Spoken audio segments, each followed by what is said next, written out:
नमस्कार दोस्तों, आप सभी लोगों का स्वागत है इंडियन डिस्कवरी 92 में। और आज भाई मैं आ चुका हूं जामनगर। और जामनगर का नाम आते ही आप सब लोगों को पता है कि दिमाग में सिर्फ और सिर्फ एक ही घोड़े का नाम आता है, वो है केसरिया। जिसको मेरे को लगता है गुजरात क्या, पंजाब क्या, महाराष्ट्र क्या, आज वो घोड़ा किसी पहचान का मोहताज नहीं है। आज उस घोड़े को हम पर्सनली वैसे मंडी वगैरह में कवर करते हैं, पर आज सर के फार्म पे आके पर्सनली हमने इस घोड़े को कवर किया। और दोस्तों, वास्तव में ये रियल बात बता रहा हूँ, इस घोड़े को कवर करने के बाद में इतना अच्छा लगा कि जैसे एक इंसान होता है ना, उसको बोल दो कि भाई ऐसे खड़ा होना है, ऐसे फ़ोटो सही आएगी, वैसा ही इस घोड़े ने भाई अपने आप को प्रेजेंट किया। और देखो, बहुत सारे घोड़े होते हैं जो शूट के वक्त में इतना परेशान कर देते हैं कि कभी कभार खुद ही भी इरिटेट हो जाते हैं। पर ये घोड़ा भाई सुबह से शाम तक बराबर इसने मेरे को लगा कि सपोर्ट करा। तो मेरे को लगता है घोड़ा जो है वो बहुत धन्यवाद का पात्र है। क्यों सर? क्योंकि जी घोड़ा बिल्कुल। अगर चुपचाप अपने आप ही सारा काम कर ले इंसान की तरह, तो कोई इतनी ज़्यादा दिक्कत का सामना नहीं सही करना बात पड़े। है। तो आज हम सर के फार्म पर आए हुए हैं। ये आपको वीडियो में हम घोड़ा भी दिखाएंगे, सर के क्या अनुभव रहे हैं घोड़ा मार्केट में, उन सभी के बारे में भी आज हम आपको इस वीडियो में बताने वाले हैं।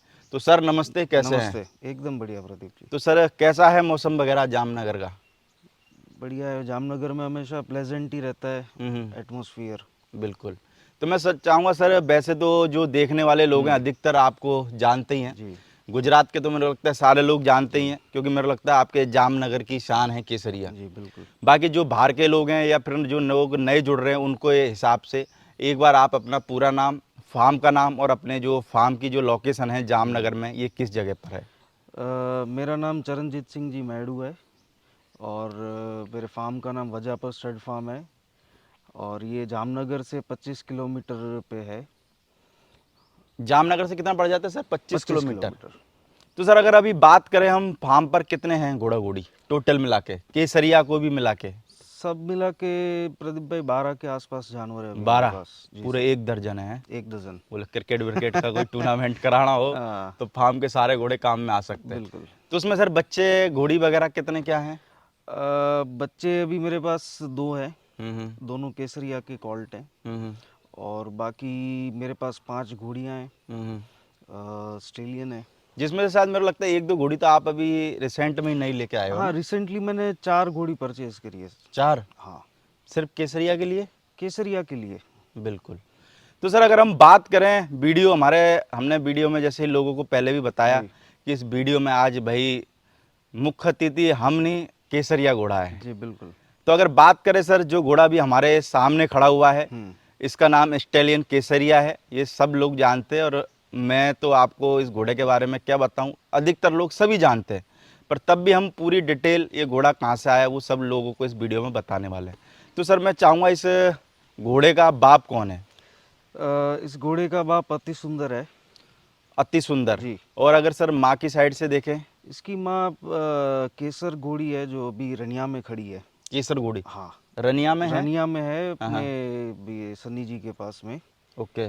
तो केसर बेसिकली जीवाणा से गई रनिया और बिल्कुल। उसका फादर था हीरा करके एक घोड़ा था हम्म। आकुआ में। बिल्कुल। और केसर का जन्म हुआ है पोसाना में। पोसाना में कोई है उनके घर पे ही हुआ था जन्म। तो बहुत ही बढ़िया घोड़ी है। और कितने साल की होगी सर इसकी माँ? सर एग्जैक्ट एज तो मुझे नहीं पता लेकिन समझ के चलो 12-15 के आसपास होगी। एग्जैक्ट तो मुझे पता ही नहीं तो एज। सर इसके इसके बारे में पता है, जैसे केसर ने केसरिया के अलावा और कौन कौन से हाँ बच्चे दिए, काफ़ी। कुछ पॉपुलर बच्चे हाँ हो हाँ हाँ इनका नाम आपको जैसे ध्यान में हो? परमहंस है, हम्म। वो केसर का ही बेटा है। अच्छा, उसी का है? हाँ देखो परमहंस की माँ केसर है, फादर सुंदर है। हम्म। और केसरिया का फादर अति सुंदर है। हम्म। तो आप देखो तो दोनों साइड से फर्क सिर्फ अति सुंदर और सुंदर का ही है, लेकिन केसरिया के अंदर सुंदर भी है और अति सुंदर भी है। तो दोनों ही क्वालिटी आ गई। दोनों की क्वालिटी आ गई है। बिल्कुल। बाकी सर बात करें, क्या उम्र हो गई है केसरिया की अभी? केसरिया की प्रदीप भाई 6.5 साल 7 साल की उम्र है। 6.5-7 साल। हाँ बाकी हाइट में बात करें तो सर? हाइट में प्रदीप भाई देखिए हम 63 बोलते हैं लेकिन हाइट मेजरमेंट सबकी अलग अलग होती है। तो जो हाइट आपको देख के लगे वो हाइट है उसकी। बिल्कुल। बाकी हम 63 बाकी भाई बोलते हैं। हाइट जितनी है वो उतनी रहने वाली हाँ, है। सही बात। बाकी सर जैसे हम बात करें केसरिया की, तो आपने मेरे को लगता है केसरिया को बहुत सारे शो में लगाया है, जी, और मेरे को लगता है अधिकतर गुजरात के तो आप सारे शो में लेके गए हो, जी। है ना? तो कितने शो वगैरह में क्या विनर बनाए उसके बारे में भी ज़रा बताइए। प्रदीप भाई, पहले से बात करते हैं तो अदंत में साइला शो में विनर हुआ। हम्म। तब ये घोड़ा था संदीप जी गढ़वी के पास, जिसके बिल्कुल। पास से मैं लेके आया। हम्म। उसके बाद में दो दांत की कैटेगरी में हम सारंगखेड़ा घोड़े को लेके गए थे। हम्म। सारंगखेड़ा में नंबर आया था। उसके बाद में पुष्कर में घोड़े का नंबर आया, जसरा में घोड़े का नंबर आया। तो बस यही है। उसके बाद में फिर हमने डिस्प्लेज करना शुरू कर दिया। यानी ऐसे करके मेरे को लगता है कि लगभग 4-5 रंगों में। हाँ, 4-5 रिंगों में ही डाला है हमने अभी तक घोड़े को। हम्म। और जहाँ जहाँ घोड़ा गया है हम्म। सब जगह पे उसने नंबर लिया ही लिया है। कुछ ना कुछ पोजीशन लेके ही आया कुछ है। ना कुछ पोजीशन लेके ही आया है। कई 1 2 बार ऐसा 3 में। हुआ कि पोजीशन आई लेकिन हमने एक्सेप्ट नहीं किया, तो मैं उसको गिन नहीं रहा हूँ। मैं बिल्कुल। इतनी गिना रहा हूँ जितनी हमने एक्सेप्ट करी है। बिल्कुल। तो बाकी सर जैसे अगर हम बात कर लें घोड़े की, जी। तो अभी क्या कवरिंग फीस रख रखी है घोड़े की, और कितनी क्या घोड़ियाँ इस घोड़े से अभी तक मैट हो चुकी है? कवरिंग फीस तो 51,000 रुपये रखी हुई बिल्कुल। है। और 100 से ऊपर घोड़ियाँ कवर करी है हमने। 100 से ऊपर। हाँ जी। भाई सर कितने रिजल्ट आ चुके होंगे 100 में से? सर रिजल्ट तो काफ़ी आ चुके हैं। कुछ 30-35 रिजल्ट्स तो आ चुके होंगे, शायद ज़्यादा भी होंगे। तो अभी चालू है सर घोड़ी कवरिंग? हाँ, चालू है कवरिंग। बिल्कुल। तो सर बात करें हम, देखो घोड़े के बारे में जी, बात करी, वो आपके पास है, पर जी। आया कहाँ से, किसके घर ब्रीड हुआ, जी सर। उसके बारे में ज़रा बताओ, और आपको कैसे पसंद आया केसरिया? जी, जी। हो सकता है कि दूसरा भी पसंद आ जाता। सर केसरिया ब्रीड हुआ जिवाणा में। हम्म। एक एसपी बन्ना करके हैं, उनके घर पे जन्म हुआ उसका। और वहाँ से संदीप जी गढ़वी हैं, वो लेके आए थे केसरिया को। बिल्कुल। तो वो मेरे मित्र हैं। तो वो जब लेके आए तब से वो घोड़ा तो दिमाग में बैठ गया था, जो क्योंकि सेट था। हाँ, क्योंकि घोड़ा था ही ऐसा। हम्म। उस टाइम की कुछ फोटोज़ भी आपको मैं शेयर करूँगा, आप देखना। ऐसा कॉल्ट मार्केट में था ही नहीं, बिल्कुल। इतनी सुंदरता वाला। तो लेकिन कभी सोचा नहीं था कि वो घोड़ा हमारे पास आएगा। हम्म। तो ऐसे ही एक फ्रेंड के लिए घोड़ी खरीदने के लिए हम निकले थे। तो घूमते घूमते उधर पहुंच गए, संदीप जी के उधर। हम्म। तो उस टाइम पे वहाँ पे ये घोड़ा देखा हमने। फिर वहाँ से निकले। फिर भी उस टाइम पे भी हमारे दिमाग में नहीं था कि ये घोड़ा तो कैसे मिल सकता है अपने को, बिल्कुल। बहुत हाई बजट का होगा। हम्म। तो फिर आगे गए। फिर अचानक से पता नहीं क्या हुआ, उनका फ़ोन आया, बातचीत हुई और अच्छा, आगे अपना से फोन आया? हाँ, उनका ऐसे ही फ़ोन आता रहता था बातचीत करने के लिए, और बात बात में हो गई डील अपनी। हम्म। तो फिर नसीब से मिला है हमको। ये ऐसी चीज़ है कि ढूंढने से नहीं मिलती हमको। और आज तक जितने भी घोड़े मेरे पास आए, जो भी अच्छे जानवर आए हैं, जो घोड़ियाँ भी मैंने ली है, वो कहीं मैं ढूंढने के लिए नहीं गया। बिल्कुल। कि ऐसा नहीं कि मैं स्पेशली गाड़ी लेके निकला हूँ, चलो आज तो कोई घोड़ा स्टेलियन ढूंढ के लेके लाओ। आते हैं या फिर कोई घोड़ी लेके आते हैं। हम्म। वो ऐसे नसीब से सामने से आके मिल जाती है। एक घोड़ी मेरे पास कवरिंग के लिए आई थी, हम्म। और मुझे पसंद आई। उस वो जो जिसकी घोड़ी थी, उन्होंने बोला हाँ हम दे देंगे। अच्छा, तो तो वो वो वो रख ले ली, ली वो होगी। वापस गई नहीं घोड़ी। अच्छा, गई नहीं। तो ठीक है, देखो उस आदमी को अपना जो है जी। पैसा जो चाहिए था वो मिल गया, हाँ, अपने को पसंद आई, क्या दिक्कत है? बिल्कुल। अब मैं ढूंढने जाता तो ऐसी घोड़ी नहीं मिलती मुझे, ढूंढने भी घर जाते पे आ गई। मिलता भी नहीं, और ये भी हो सकता है कि आपके 5-6 दिन भी जाते, हाँ, हाँ, बिल्कुल। क्योंकि ये ऐसा तो है नहीं कि भाई आप एक जगह पे गए आपको घोड़ी पसंद आ जाए। देखो, टाइम क्या आज के टाइम में बहुत ज़्यादा महत्व है। और जैसे मैं तो बिजनेसमैन हूँ, हम्म। तो मेरे लिए तो 1 घंटे का भी बहुत बड़ा वैल्यू है। बिल्कुल। क्योंकि आपके लिए मेरे को लगता है बिजनेस पहले है, हाँ, घोड़े थोड़े से बाद में होंगे। ये शौक है, ये मेरा बिजनेस नहीं है घोड़े का। हम्म। मेरा जो बिजनेस है वो कुछ अलग है। बिल्कुल। तो इसमें मैं शौक की वजह से आता हूँ, माइंड फ्रेश करने के लिए आता हूँ। हम्म। घोड़े के पास जब आता हूँ तो इसमें मेरा दिमाग पैसों में नहीं घूमता, कि हम्म। इसमें से कितने पैसा क्यों सर, बना ले। पैसों में क्यों नहीं घूमता? घुमाने की नहीं, कोशिश करते हो कभी कभार, जब नहीं, ऐसा नहीं है। देखो, जब देखते हो कि भाई देखो आजकल देखो अच्छे अच्छे बिजनेसमैन इस घोड़े का मार्केट चला रहे हैं जी। और वो खुद भी ऑलरेडी बिजनेसमैन है, तब भी वो घोड़े सेल परचेज में बराबर इंटरेस्ट लेते हैं।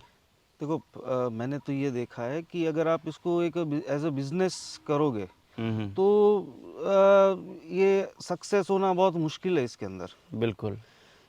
जो भी आज तक सक्सेस हुए हैं ना, वो किसी ने इसको एज अ बिजनेस नहीं लिया, शौक शौक के तौर पे लिया हुआ है। हम्म, जब आप शौक के तौर पे करते हो ना, तो ये पैशन कैसी चीज़ है कि उसमें अंदर आप डीप में अंदर घुसते हो। अब बिजनेस में तो पूरे दिन पैसे गिनने में ही कि इसमें से इतना प्रॉफिट करना है, हम्म, इसको इतने में बेचेंगे, तो फिर क्या होता है, धीरे धीरे झूठ बोलना शुरू करना पड़ता है, हम्म, फिर पॉलिटिक्स खेलना पड़ता है हम्म। कि भाई ये बंदा है, नया आया है, बहुत पैसे हैं इसके पास, तो इसको फिर मैं किस तरह से अपने शिकंजे थोड़ा में सा ले ये लूँ। ऐसे बोलते हैं कि षड्यंत्र रचना पड़ता हाँ, है।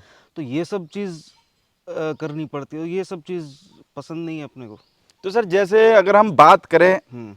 केसरिया, कैसे केसरिया बना, क्योंकि मेरे को लगता है आप जब लेके आए थे, जब तो इतना पॉपुलर घोड़ा हुआ था या नहीं हाँ था, ये उसके बारे में मेरे को नहीं पता। हाँ पर जब घोड़ा आपके पास में आया, क्योंकि आज जब जामनगर का नाम आता है तो जैसे भी एक दो लोगों के मेरे पास फ़ोन आया कि कहाँ जा रहे हो प्रदीप भाई, कि मैं जामनगर, अच्छा वो केसरिया घोड़ा, तो आज केसरिया का नाम आता जी। है।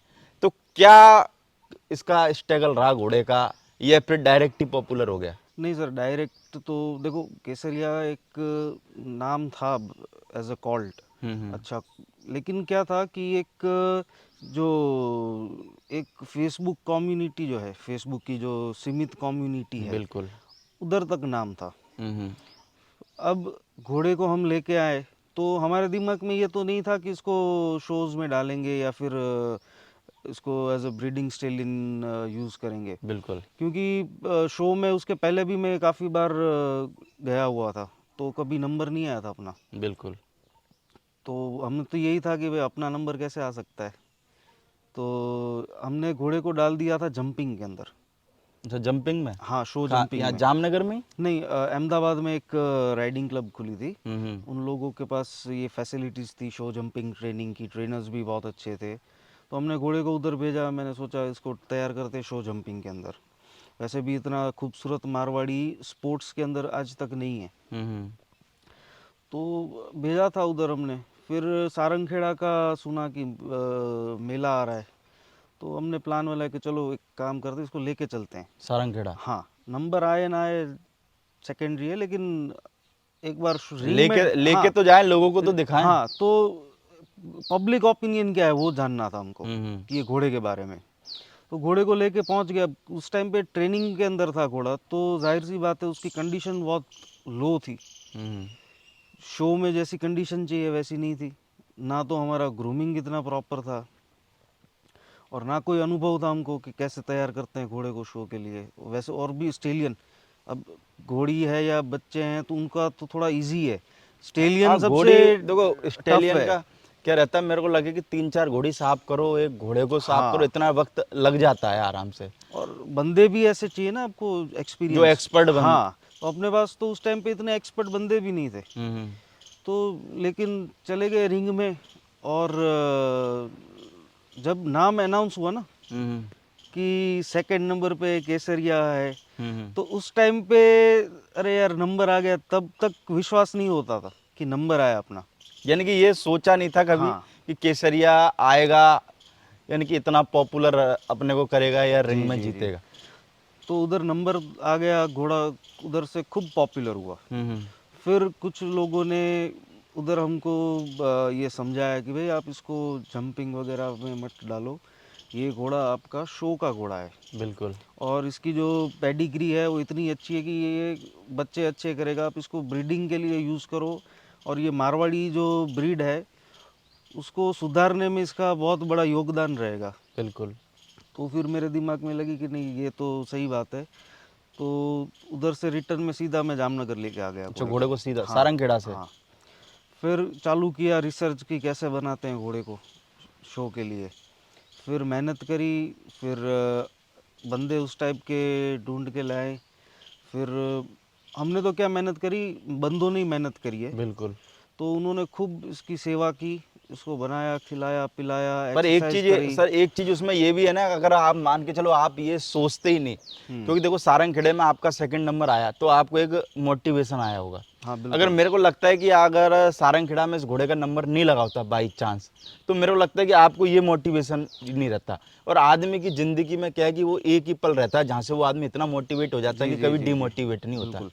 हाँ वही ना, जो अब मैं गया था उधर किस लिए, कॉन्फिडेंस बिल्ड करने के लिए, हम्म। कि मेरा घोड़ा आज मार्केट के अंदर जितने भी घोड़े हैं उसमें कहाँ है, वही तो जानना था, इसीलिए तो मैं बिल्कुल। उधर लेके गया था। हम्म। अब उधर मुझे अगर नंबर नहीं मिला होता, या फिर नंबर तो चलो अगर मेरे से अच्छे घोड़े होते तो नहीं मिला होता तो कोई दिक्कत भी नहीं है। हम्म। अगर ये घोड़ा डिजर्व करता और नंबर नहीं मिला होता हम्म। तो मैं तो क्या करता, इसको या तो रखता या तो फिर बेच या देता। फिर होता बेच देते। हाँ, तो मेरा शौक उधर से खत्म हो जाता। बिल्कुल। तो बाकी सर जैसे जामनगर में मेरे को लगता है कि देखो आज घोड़े वगैरह बहुत हो चुके हैं ना।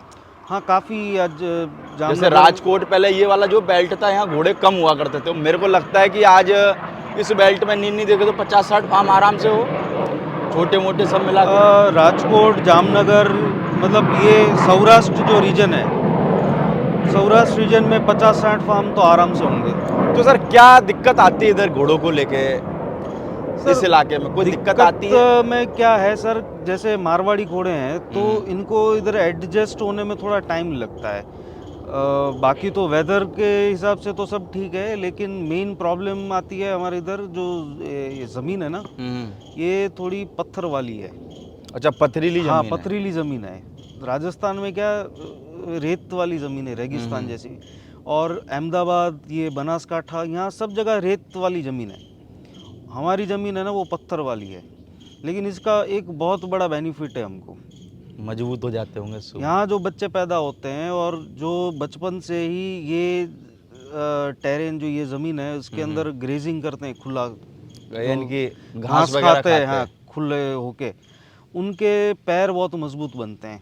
इसीलिए हमारे काठियावाड़ी घोड़े जो हैं इधर के, वो मजबूती के लिए जाने जाते हैं। उनके पैर इतने मजबूत हैं कि आप उसको 200-300 किलोमीटर तक राइड करो, ऐसा नहीं एक दिन में, लेकिन आप उसको 4-5 दिन के अंदर 300 किलोमीटर चला दो तो घोड़ा आराम से चल लेगा। और मेरे को लगता है कि अगर इधर का घोड़ा अगर जैसे पुष्कर जैसी रेत के अंदर चले जाए, तो मेरे को लगे जहाँ वो 30 की स्पीड पे दौड़ता होगा, मेरे को लगे वहाँ 40 हो जाएगी। नहीं देखो, उसको ऐसा लगेगा कि डल्लब के गद्दे पे दौड़ा रहे क्या। नहीं ऐसा नहीं है। देखो प्रदीप जी, रेत कैसी चीज़ है, रेत के अंदर पाँव घुसते हैं। दबते तो थोड़ा सा हाँ, दबाव तो आता है। तो उधर देखो हर जगह है ना, प्लस और माइनस प्लस दोनों और रहते माइनस दोनों है। तो ऐसा नहीं है कि इधर के घोड़े उधर जाके अच्छा काम दे देंगे या उधर के इधर नहीं दे पाएंगे।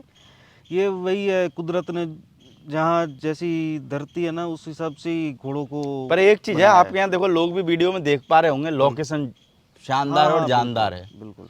और मेरे को लगता है कि देखो लोग भी वीडियो देख रहे हैं, लोकेशन का कितना फर्क पड़ जाता है ये लोग भी आप वीडियो में देख सकते हो। तो इसलिए भाई लोगों देखो, घोड़ा आज मेरे को लगता है कि करोड़ों में पहुंच गया है। जी तो घोड़ा आज हमारे फार्म की शान है। तो मेरे को लगता है कि घोड़े को भी बराबर तवज्जो देनी चाहिए आदमी बिल्कुल। को। बहुत सारे लोग क्या करते हैं, जैसे घोड़े को कहीं पे भी शूट कर दिया, तो मेरे को लगता है कहीं ना कहीं हो सकता है कि यार वो बैकग्राउंड की वजह से वो घोड़ा पॉपुलर हो सके, क्योंकि घोड़े का भविष्य कहाँ हम खराब कर रहे हैं हमारे को भी नहीं पता। नहीं बहुत सारी चीज़ें होती हैं, हम कई बार देखते हैं जो फोटोज़ वगैरह लोग फेसबुक पे डालते हैं ना, तो उसमें भी क्या होता है कि कुछ ऐसे फोटोज़ होते हैं जिसमें आपके घोड़े का कन्फर्मेशन ठीक नहीं दिख रहा है वास्तव में वैसे ठीक उसका। ठीक है, लेकिन फोटो में ख़राब दिख रहा है, तो वो फिर नेगेटिव मार्केटिंग हो जाती है घोड़े की। तो ये सब चीज़ें हमें भी नहीं पता थी, हम भी धीरे धीरे लोगों से बातचीत कर कर के सीखे हैं। वक्त के हिसाब से। हाँ, बस मेन चीज़ ये है, सीखते रहो। बिल्कुल। हाँ, ये नहीं कि अब इतने शो जीत गया मेरा घोड़ा, इतना नाम हो गया तो मैं अभी सब जान चुका हूँ। ये तो इतना बड़ा समंदर है कि आप 80 साल के हो जाओगे तो भी आप रोज़ कुछ नया सीखोगे घोड़े के बारे में।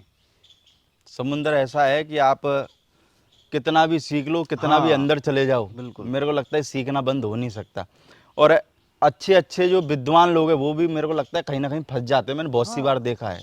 इंटरनेशनल लेवल पे भी, पूरे वर्ल्ड में भी जो बड़े बड़े नाम हैं, ब्रीडर्स हो या फिर घोड़ों के रेसिंग इंडस्ट्री में हो, वो लोग भी रोज ना रोज कुछ नया सीखते हैं। घोड़ा बिल्कुल। सिखाता ही है नई चीज़। तो सर अभी जैसे अगर हम बात करें प्रेजेंट में घोड़े की कवरिंग चालू है या हाँ, बंद कर चालू है, रखी चालू है? है। चालू है। तो सर क्या प्रोसेस रहता है आपके यहाँ कवरिंग का? मेरे को लगता है कि आपके यहाँ थोड़ा सा अलग प्रोसेस रहता है जो मैंने देखा। सर प्रोसेस में तो ये है कि बुकिंग तो फ़ोन से लेते हैं, हम्म। और जब स्लॉट खाली होता है उस टाइम पे देते हैं। दूसरा, हमारा ये सिस्टम है कि घोड़े को हम एक दिन में एक ही घोड़ी से कवर करते हैं। और अच्छा, एक दिन में एक ही घोड़ी? हाँ, और हमारा ये आग्रह रहता है कि आज कवर किया ना तो कल घोड़े को रेस्ट दे।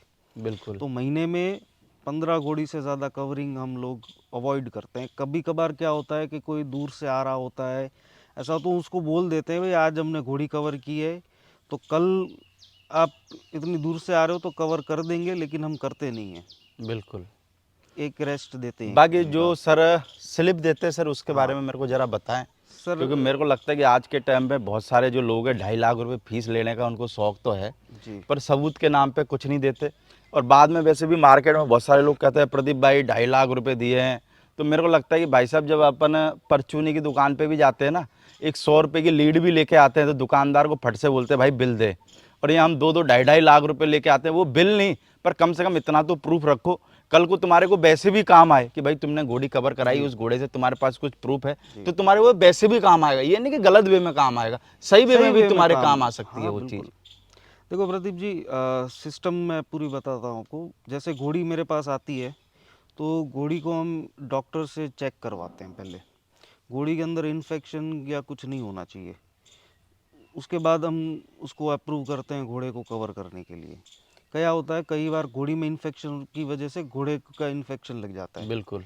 तो यह घोड़ी को कवरिंग करने के बाद में स्लिप देते हैं। स्लिप के अंदर घोड़ी के ओनर की डिटेल्स आ जाती है। घोड़ी का नाम, घोड़ी की उम्र, घोड़ी की हाइट, कलर, मार्किंग, माँ बाप, जितनी डिटेल्स उसके पास होती है, वो सारी आप उसके हाँ, ऊपर। उसके ऊपर हम डाल देते हैं। बिल्कुल। और नीचे सिग्नेचर करवा लेते हैं उसकी। और पीछे हमने हमारे टर्म्स एंड कंडीशंस हैं वो रखे हुए हैं कि कितने टाइम के बाद आएंगे तो दूसरी वो कवर। आप मैं लोगों के लिए उसके लिए वो बेहतर ये करूँगा मैं हाँ कि उसका आपको आगे का और पीछे का जो स्क्रीनशॉट है वो स्क्रीन पे आपके लिए सेट कर दूंगा। तो जो भाई घोड़ी कवर कराना भी आने चाहते हैं उनको भी पता लग जाएगा, या फिर जो लोग ये ऐसा नियम भी फॉलो करना चाहते तो उनको भी पता लग जाएगा। तो बाकी दोस्तों हम मिलते हैं आपको अगले नेक्स्ट पार्ट में फिर से दोबारा केसरिया के साथ में, क्योंकि मेरे को लगता है कि केसरिया जामनगर का भाई पॉपुलर घोड़ा है, तो एक पार्ट में हम वीडियो बनाएं तो वो तो फिर मेरे को लगे 2 घंटे की मूवी बन जाए, है ना। तो हम दूसरे पार्ट में भी फिर से बात करेंगे केसरिया के बारे में। तो आप इस वीडियो को देखने के बाद में दूसरे पार्ट में भी बने रहिए।